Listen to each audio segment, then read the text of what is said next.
वहाँ सबसे पहला प्रश्न इस हमारे पुस्तक में कुंभ आया है। महामहिम राज्यपाल ने मौनी अमावस्या की एक दुर्भाग्यपूर्ण घटना से हम सभी अत्यंत दुखी हैं। ये उन्होंने कहा, ये अच्छी बात है कि जो घटना हुई उसके लिए उन्होंने दुख प्रकट किया। ये घटनाएं हुई क्यों? ये घटना क्यों हुई? जब आपने इसके पहले भी मैं बहुत ज़्यादा कुंभ पर नहीं बोलूँगा क्योंकि इस पर काफ़ी चर्चा हो चुकी है, थोड़ी देर तक बात करूँगा। ये पिछली बार भी जब महामहिम 24 का भाषण कर रही थी तो पेज 2 पर है, मुझे पूर्ण विश्वास है कि प्रयागराज महाकुंभ 2025 कुशल प्रबंधन और जन सहभागिता की दृष्टि से वैश्विक स्तर पर नवीन कीर्तिमान गढ़ने वाला होगा। ये 24 का है और अब की बार उन्होंने दुख प्रकट किया। क्यों प्रकट किया? आपने इसकी पहले से तैयारी की बात की थी। ये हमारे हाथ में आपका 2022 का संकल्प पत्र है। संकल्प पत्र में आपने पृष्ठ 11 पर ये लिखा है, सांस्कृतिक धरोहर एवं विकसित पर्यटन पर हम कुंभ मेला 219 के सफल आयोजन के बाद महाकुंभ 2025 का भव्य आयोजन विश्व स्तरीय सुविधाओं के साथ करेंगे। ये आपके पार्टी का वादा है या आपका संकल्प पत्र है। फिर जब विश्व स्तरीय हुआ, हम बहुत शक इसमें नहीं जाते, लेकिन जब आपने वादा किया था तो इसको और बेहतर बनाना चाहिए था। आपने कोशिश की, लेकिन जो विश्व धर्म स्तरीय बनाना था उसमें कहीं न कहीं आपसे चूक हुई है और जिसका परिणाम है ये छोटे छोटी घटनाएं, रास्ते में एक्सीडेंट हो जाना, बस का लड़ जाना, बस से कुचल जाना, रास्ते में सड़क में 4-4 किलोमीटर तक बसों में बैठा रहना।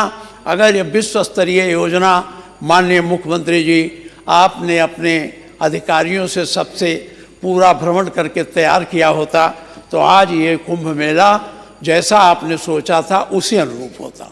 लेकिन दुर्भाग्य है कि दुर्घटनाएं हुई, हम भी उसमें अपनी संवेदना व्यक्त करते हैं।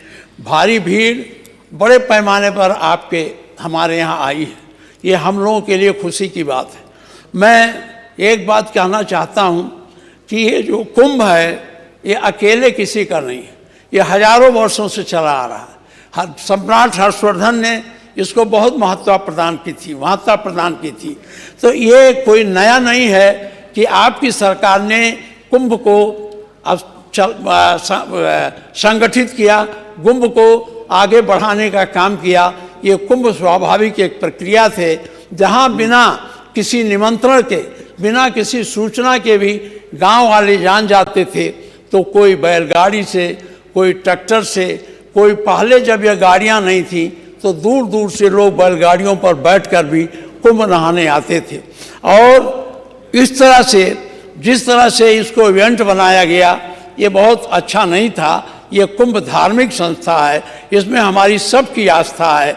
जो भी है, एक चीज़ और कहूँगा कि ये कुंभ सबके लिए था, लेकिन माननीय मुख्यमंत्री जी ने एक जात विशेष के लिए मना कर दिया।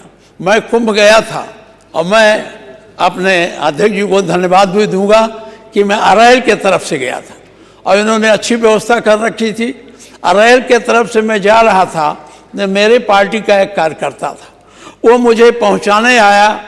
उसको थोड़ी थोड़ी दाढ़ी थी, वो आगे जाने के लिए मुझसे मना कर दिया। कहा, साहब हमारी मनाही है, हम इसमें नहीं जा सकते। जब मैं अपने नेता के शिविर का उद्घाटन करने गया था, उनके मूर्ति का अनावरण करने 11 जनवरी को गया था, तो आपके बहुत से साधु संत हमारे कुछ कार्यकर्ताओं से कह रहे थे कि भाई बुला दो, हमारी कुटिया छा दे।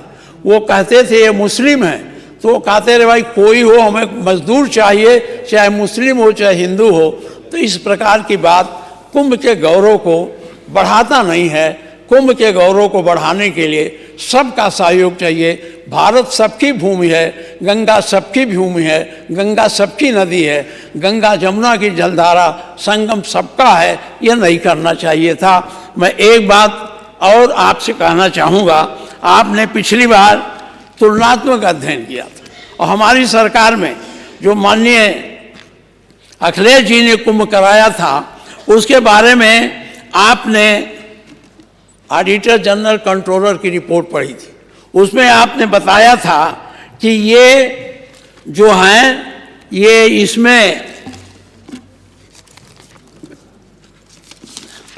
इसमें बहुत घपले हुए रुपये लिए, आपका भी ये आया है। ये हमारे पास ऑडिट रिपोर्ट है, इसको आप अपने अधिकारियों से पढ़ा लेंगे, जहाँ कमियां होंगी देख लेंगे। आपके यहाँ भी है, मैं ज़्यादा नहीं पढ़ूंगा, बहुत लंबा है। एक थोड़ा सा उदाहरण आपको देना चाहता हूँ। ये है, ये मैं पूरा नहीं पढ़ूंगा। कुंभ मेला के दौरान विभिन्न संगठनों को सामग्री निर्गम व वापसी से संबंधित कुंभ मेला अधिकारी की भंडार पंजिका, जैसा कि परिशिष्ट 3.3 में उल्लिखित है, कुंभ मेला 219 के अनुपालन लेखा परीक्षा के समय उपलब्ध नहीं कराए गए। उपलेखा अभिलेख सूचनाओं को लेखा परीक्षा परिणाम स्वरूप राज्य सरकार के अधिकारियों की जवाबदेही में कमी हो सकती है। यानी जो इन्होंने खर्च किया, जो इन्होंने इनको बजट आपने दिया, उस बजट को कहाँ खर्च किया, ये लेखा परीक्षा में ऑडिटर जनरल कंट्रोलर के यहाँ से जब मांगा गया कि उसे प्रदर्शित नहीं कर सके, या तो उसमें बड़ी कमी रही हो या तो उसमें घोटाला किया गया हो। इसको मैं आपसे आग्रह करता हूँ, इसको आप दिखवा लें।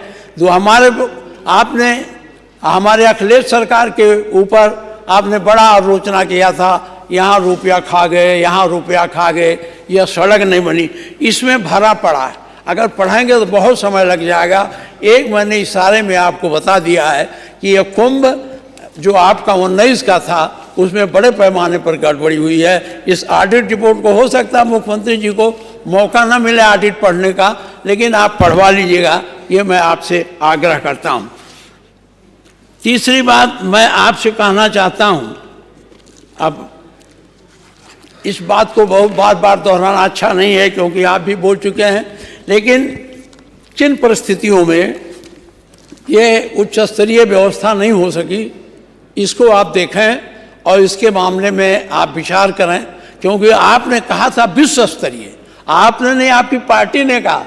जो माननीय स्वतंत्र देव सिंह बैठे हैं उनका हस्ताक्षर है उस पर, आपके संकल्प पत्र। क्यों नहीं विश्व स्तरीय हो पाया, ये आपकी जिम्मेदारी है, इसको आपको देखना चाहिए। और इसको देख करके जो सुधार की बात हो सके, अगली बार आप, पता नहीं उस कुंभ में क्या होगा, आप रहेंगे, हम रहेंगे कि नहीं रहेंगे, लेकिन सुधारात्मक बातें करनी। अब आप यहाँ आया है अपराध की बात। अब जो राष्ट्रीय अपराध ब्यूरो है वो तो 22 के बाद देता नहीं है, 2 साल के बाद देता है। आपके पास अपनी सरकार है, डीजी से मंगा लेते हैं, होम सेक्रेटरी से मंगा लेते हैं, हम लोगों को नहीं मिल पाता है। लेकिन एक चीज़ हम कहेंगे कि वहाँ घटना घटित होने के बाद थानों में प्राथमिक लिखाना कठिन कार्य है। अगर एफआईआर लिख भी गई तो उसकी जांच कार्यवाही निष्पक्ष होना बड़ा मुश्किल है। तहसील और कार्यालय में भ्रष्टाचार भरा है, ये आंकड़ा है, मैं पढ़ूं तो क्या फ़ायदा। 3/8/2024 से 2024 से 19/2/25 तक खाली लखनऊ का है, केवल लखनऊ का। आपके ज़िले का मुख्यमंत्री जी मैं लिया हूँ, नहीं पढ़ूंगा, वो तो दूसरी बार पढ़ा जाएगा। जब आप रहे हैं, कहाँ जगह में लूट हुई है, कहाँ गोली मारी गई है, मैं सब मंगा लिया हूँ, लेकिन मैं उसको उचित नहीं समझता यहाँ पढ़ना। ये 3/8/24 से 19/2/25 तक लखनऊ में जो घटनाएं हुई हैं, बलात्कार की 177, छेड़छाड़ की 122, हत्याएं 167, डकैती, लूटपाट, अपहरण, मारपीट, ठगी, चोरी 427, साइबर क्राइम 23, केवल 3/8/24 से 19/2/25 के बीच में खाली लखनऊ जिले में 916 घटनाएं हुई हैं, जबकि आपका मुख्यालय है, सारे बड़े प्रशासनिक अधिकारी, सारे बड़े अफसर यहीं रहते हैं और सबसे ज़्यादा पुलिस फोर्स इसी ज़िले में लगी होगी। ये घटनाएं आपकी बढ़ी हैं। दूसरी बात मैं ये कहूँगा कि जो मुकदमे हैं, मुकदमे के बारे में ही आपने बताया है, 2022 में वर्ष अंत तक 1,15,91,109 आईपीसी के अपराध लंबित पाए गए। सत्य केस होने के बावजूद सबूतों के अभाव में 80,413 केस बंद कर दिए गए जो चले ही नहीं। 92.5% केस पेंडिंग पाए गए हैं। 1,38,083 SL अपराध लंबित पाए गए और अपराध सब सत्य होने के बावजूद सबूतों के अभाव में 26,415 केस बंद कर दिए गए हैं। इसका पेंडिंग परसेंटेज 34.9 पाया गया है।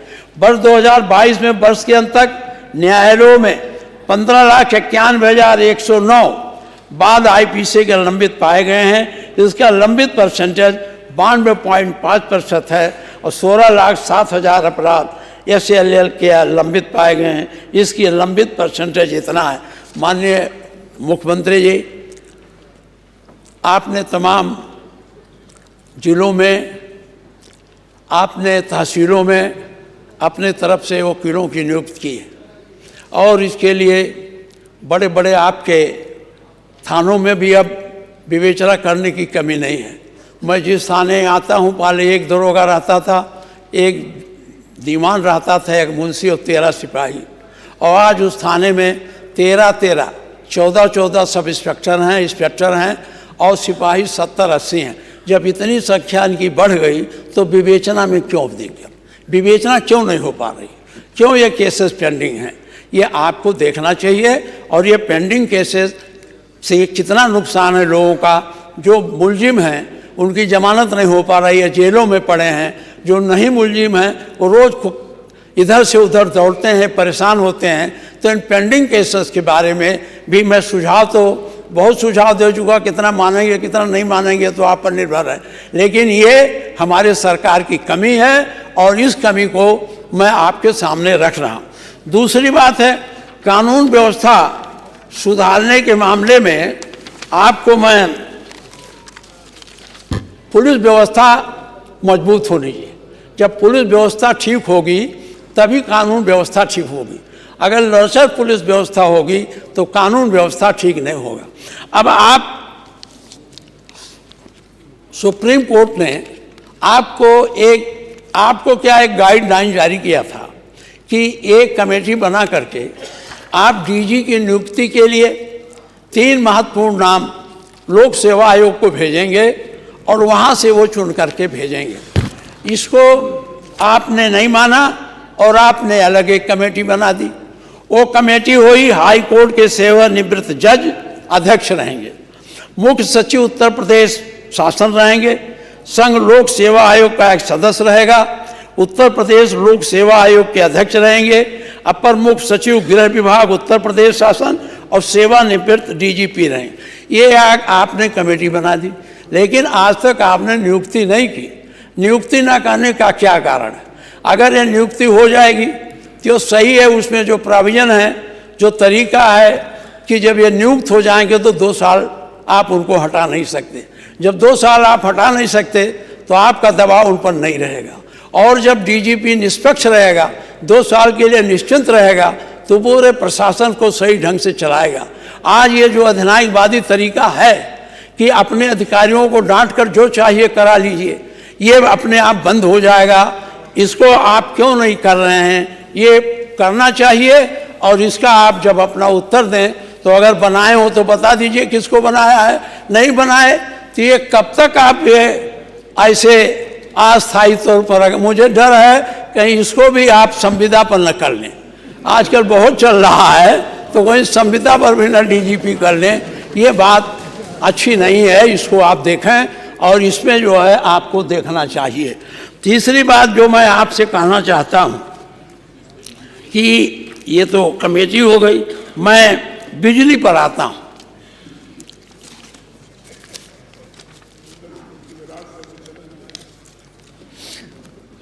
प्रदेश में बिजली की स्थिति काफ़ी खराब है। अब भाषण में कहा गया है कि ग्रामीण क्षेत्र में 20 घंटा 35 मिनट, तहसील पर 22 घंटा 36 मिनट तथा जनपद मुख्यालय पर 24 घंटे की पूर्ति नियमित रूप से सुनिश्चित की जा रही।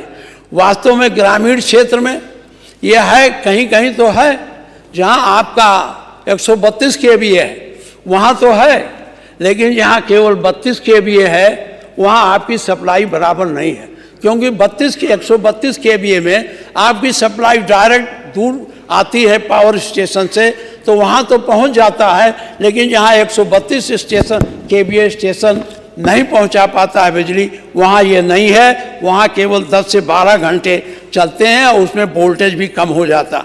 एक चीज़ और है, बिजली विभाग में उपकरण नहीं है, जिसके कारण किसानों से एस्टिमेट तो जमा करा लिया जाता, परंतु विद्युत कनेक्शन नहीं मिल पा रहा। जनपदों में व्यापक पैमाने पर आवेदन पत्र पड़े हुए हैं।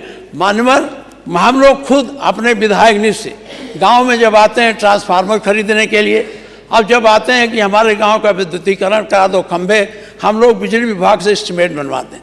और आपने जो हम लोगों को विधायक क्षेत्रीय विधायक विकास निधि दिया है, उसमें से हम लोग रुपया दे देते हैं। सीडीओ क्या करते हैं, उस रुपये को इनको भेज देते हैं एस्टिमेट बनाकर। ये क्या करते हैं बिजली विभाग वाले, ये अपने यहाँ जैसे हमने दिया तो सुपरिटेंडेंट इंजीनियर बस्ती है, बस्ती को दे करके सामान मंगवाना चाहिए, ये इसको बनारस भेजते हैं। जो इनका मुख्यालय है जब बनारस जाता है तो महीनों पड़ा रहता, हम लोग दौड़ते दौड़ते परेशान हो जाते हैं। ये जो एग्जीक्यूटिव इंजीनियर है वो कहता हमको धन आया नहीं, हम कैसे टेंडर करावें, किसका टेंडर करा के ठेकेदार को दें। तो इस व्यवस्था में बड़ी दिक्कत हो रही है, हम लोगों का रुपया चला जा रहा है, इसमें परिवर्तन लाने की ज़रूरत है। और जो रुपया विधायक निधि से कोई भी साथी या कोई भी विधायक देता है तो उसको मुख्यालय, पूर्वांचल विकास निगम का जो मुख्यालय है या जिस विकास निगम का हो वहाँ नहीं भेजना चाहिए, इस रुपये को ही देना चाहिए जिससे जल्दी से जल्दी मिल जाए। हमने बहुत रुपया दिया, आज तक हम दौड़ते दौड़ते 6 महीने से हार गए। सुपरिटेंडिंग इंजीनियर से मिलता हूँ तो कौन बनारस जाए उनसे मिलने, अब बनारस उनसे टेलीफोन करो तो कहते हैं हम दिखवा रहे हैं। सीडीओ से कहो तो सीडीओ कहते हैं हमने तो रुपया भेज दिया, हमारे खाते से रुपया चल गया, हम अपना विकास काम कराते, लेकिन वो विकास काम ना हो करके वहाँ चला गया। इसको भी आपको देखना चाहिए। 2016-17 में कुल विद्युत उत्पादन 30,173 मिलियन यूनिट था, जो वर्ष 2022-23 में आपका बढ़ गया 32,926 मिलियन यूनिट हो सका। जल विद्युत का उत्पादन घट गया, वर्ष 2016-17 में 1198 मिलियन यूनिट उत्पादन होता था, अब वर्ष 2022-23 में घटकर 1015 यूनिट रह गया। वर्ष 2016-17 में कुल विद्युत उपभोक्ता 1,80,13,797 थे। वर्ष 2023 तक उपभोक्ताओं की संख्या बढ़ी है और हो गया 32,67,09,423, अर्थात विद्युत उत्पादन में 9.5% की वृद्धि हो गई और उपभोक्ता 9.12% की आपकी विद्युत उत्पादन बढ़ा। और उपभोक्ता कितने बढ़े? 81.42। इसलिए विद्युत आप चाहे जितना कहें, कहीं न कहीं कोई न कोई दिक्कत है जिससे पूरा ये नहीं पहुंच पा रहा। मानवर, मैं एक बात और आपसे कहना चाहता हूँ। यहाँ बेरोजगारी के मामले में अब हमारा प्रदेश, आप कहते हैं आपके नेतृत्व में दूसरे नंबर पर हो गया, महाराष्ट्र के नंबर पर हो गया, आर्थिक मामलों में हम काफ़ी संपन्न हो गए। तो ये हमारे लड़के फिर क्यों गुजरात जाते हैं, क्यों महाराष्ट्र जाते हैं, क्यों आंध्र प्रदेश जाते हैं, क्यों नहीं रोजगार के अवसर हमारे यहाँ सृजित हो पा रहे हैं। अब वो बात जो निवेश का है मैं बजट में बोलूँगा, लेकिन एक चीज़ जरूर कहूँगा, आप जितना इम्तहान कराते हैं, अधिकांश इम्तहान में आपके पेपर लीक हो जाते हैं। आपने बड़ी कठोर कार्रवाई करने की कोशिश की, क्यों लीक होते हैं? कैसे लीक होते हैं, ये आपकी जिम्मेदारी है। पेपर लीक नहीं होना चाहिए। जो लड़का रात दिन पढ़ करके मेहनत करके परिश्रम करके मेहनत करता है और आधा पेपर लिखता है और पेपर लीक हो जाता चला आता। देखिए 2017 में दरोगा भर्ती में पेपर लीक हुआ, यूपी पीसीएस में लीक हुआ, यूपी एसएससी लोअर सबऑर्डिनेट में हुआ, 218 में यूपी एसएससी ट्यूबवेल ऑपरेटर में हुआ, यूपी आरक्षी नागरिक पुलिस में हुआ, ग्राम विकास अधिकारी में हुआ, प्राइमरी स्कूल सहायक अध्यापक भर्ती में हुआ। 2021 में यूपी एसएससी पेट परीक्षा, यूपी टीईटी परीक्षा, फॉरेस्ट गार्ड, सहायता प्राप्त स्कूल शिक्षक। 2024 में यूपी पुलिस भर्ती आरओ परीक्षा में लीक हुआ। माननीय मुख्यमंत्री जी, लीक से और ज़्यादा दिक्कत जो होती है, जो लड़के 4 साल 3 साल से मेहनत करते हैं, जब पर्चा लिख लेते हैं तो उनको पता चलता है, शांति मिल जाती है कि हमने लिखा, हमारा बुआ। लेकिन जब घर आते हैं तब तक पता चला पर्चा लीक होगा, इम्तिहान फिर होगा। उनकी पीड़ा को समझिए, कितनी पीड़ा उनको होती है। हम लोग जानते हैं, हम लोग पढ़ते थे, हम लोग के टाइम में आप भी पढ़े होंगे तो पेपर लीक नहीं होता था। ये पेपर लीक की व्यथा कहाँ से आ गई, कैसे आ गई, कैसे लीक हो गया? जब आप पेपर बक्से में रखते हैं, वो में थाने में रखते हैं, डबल लॉक लगता है, फिर लीक कैसे हो जाता? ये लीक करने वालों पर तो मैंने पढ़ा है कुछ कार्रवाई आपने करने की शुरू की है, लेकिन ये क्यों हो रहा है, इसको रोकने की ज़रूरत है। मैं आपको ज़्यादा इस पर नहीं फंसाऊंगा। अब आपका मैं अयोध्या पर मैं बोलना चाहता हूँ। अयोध्या जितना आपको प्रिय है, आपको चाहे कम हो, हम लोग पूर्ण सनातनी हैं, इसलिए हमको ज़्यादा है। अब तो गलत थोड़ा कहा। हाँ।